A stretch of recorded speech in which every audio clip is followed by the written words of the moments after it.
ہمیں صرف ایک کربلا ذہن میں ہے، خنجر و شمشیر و تیر کی کربلا، لیکن عزیزان کرب و بلا صرف ایک نہیں تھی۔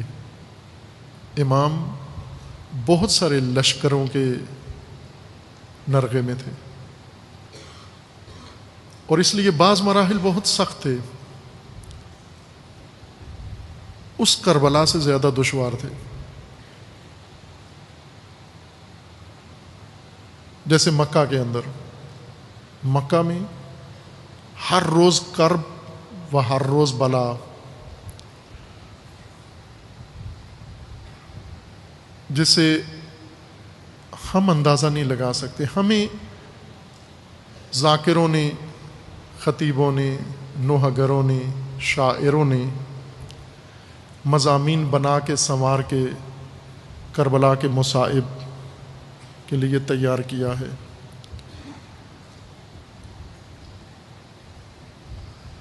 اور ان کو مزید احساساتی بنانے کے لیے، جذبات ابھارنے کے لیے دکھیا بنایا ہے، انداز کے ساتھ، اپنے تفنن کے ساتھ۔ اس لیے ہم عاشور کے مصائب، عاشور کی کرب اور بلا کے علاوہ باقی کسی کرب میں حسین کے اوپر افسوس بھی نہیں کرتے، کیونکہ ادراک نہیں کرتے،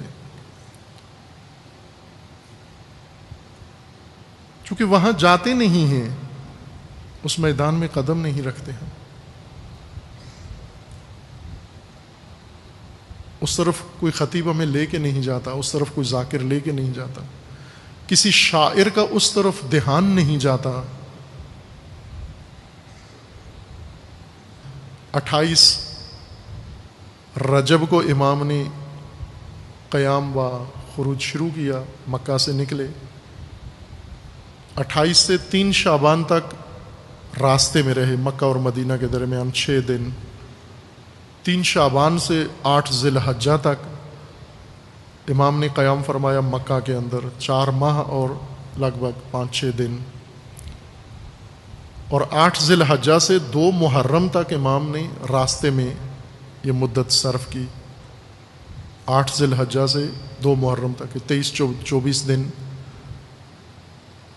مکہ سے کربلا تک بنے۔ 2 محرم سے 10 محرم تک امام نے کربلا میں وقت گزارا، 8 دن، 6 دن راستے میں، 4 مہینے 6 دن مکہ میں، 23-24 دن مکہ اور کربلا کے درمیان مختلف منازل میں، سفر میں، اور 8 دن کربلا میں۔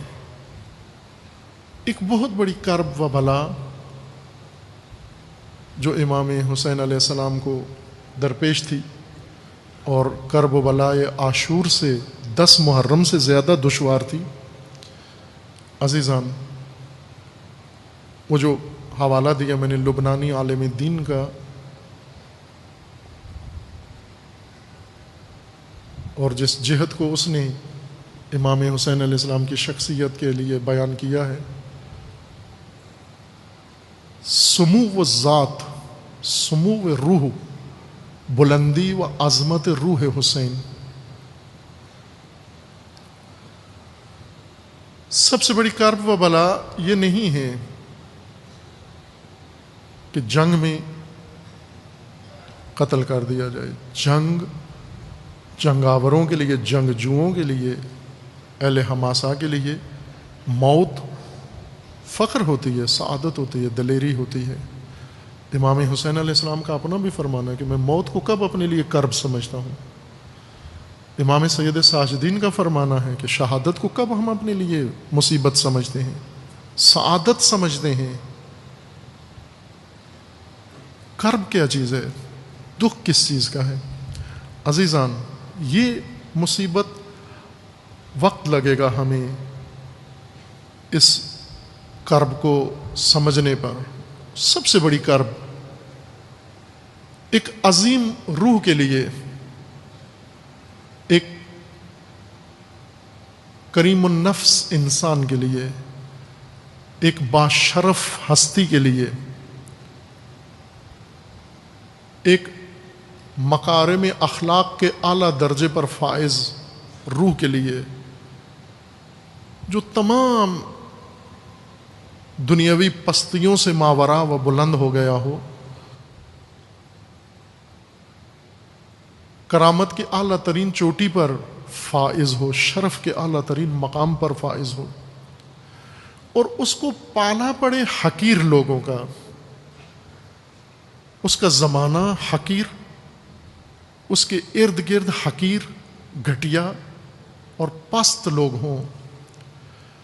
جب ایک بلند روح، عظیم روح، سربلند روح، با کرامت روح، با شرف روح گر جاتی ہے گھٹیا پست لوگوں کے اندر، جن کی سوچ پست ہو، جن کی شخصیتیں بہت گھٹیا ہوں، جن کے رجحانات بہت حقیر ہوں، جن کے اقدامات بہت حقیر ہوں، جن کی خواہشیں بہت پست ہوں، جن کی ترجیحات بہت چھوٹی ہوں، جب ایک باعظمت روح اس ماحول میں گر جاتی ہے، اس قیدی سے زیادہ کرب میں مبتلا ہے۔ آپ توجہ کریں، ایک قید رسیوں کی قید ہے، زنجیروں کی قید ہے، زندان کی قید ہے۔ اس قید کے اسیر، ان کے لیے اتنے دکھ مصائب نہیں ہوتے، وہ بڑی آسانی سے زنجیریں برداشت کرتے ہیں، رسن برداشت کرتے ہیں، قید برداشت کرتے ہیں، زندان برداشت کرتے ہیں، تاریکیاں ظلمتیں برداشت کرتے ہیں، اور فخر بھی کرتے ہیں، استقامت بھی دکھاتے ہیں۔ اہل بیت، خاندان رسول اللہ اسیر ہوا، ہمیں سنایا کہ رسیوں میں، زنجیروں میں اسیر ہوئے اور زندانوں میں اسیر ہوئے۔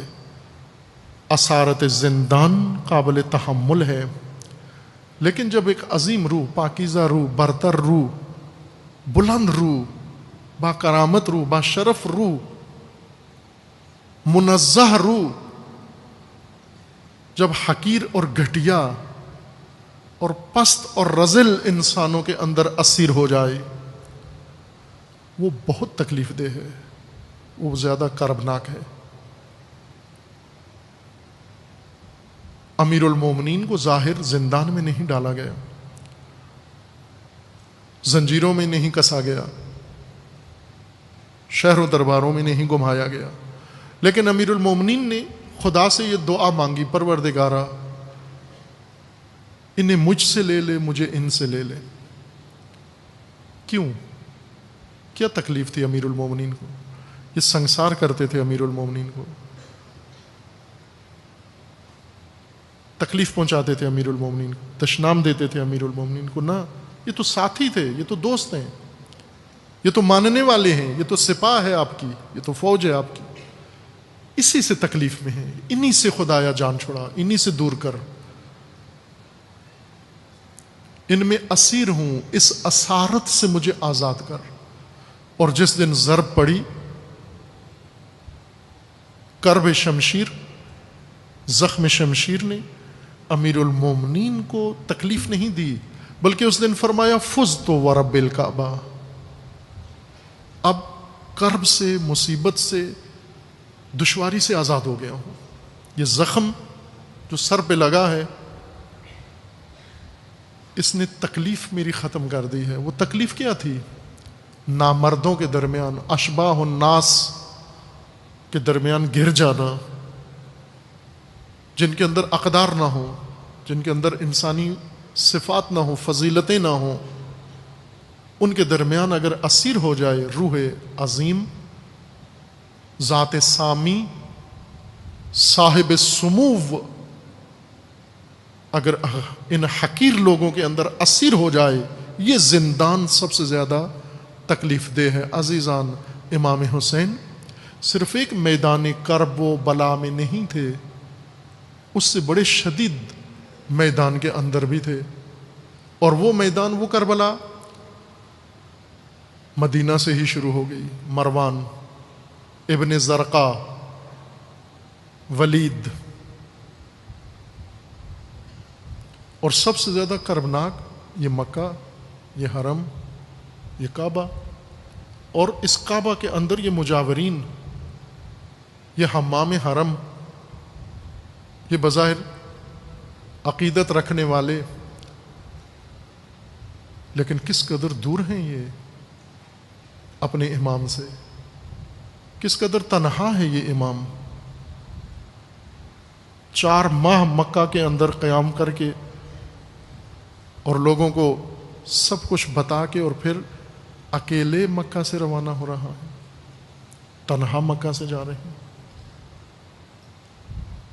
یہ کرب زیادہ تکلیف دہ تھی امام کے لیے.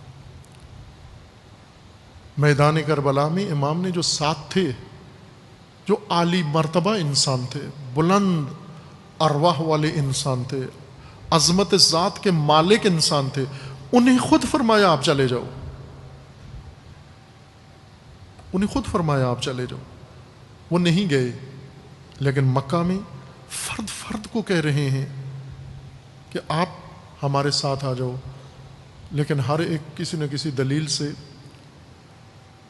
امام کو تنہا چھوڑ کے اپنے مناسک و اعمال میں ہیں. یہ بہت تکلیف دہ ہے.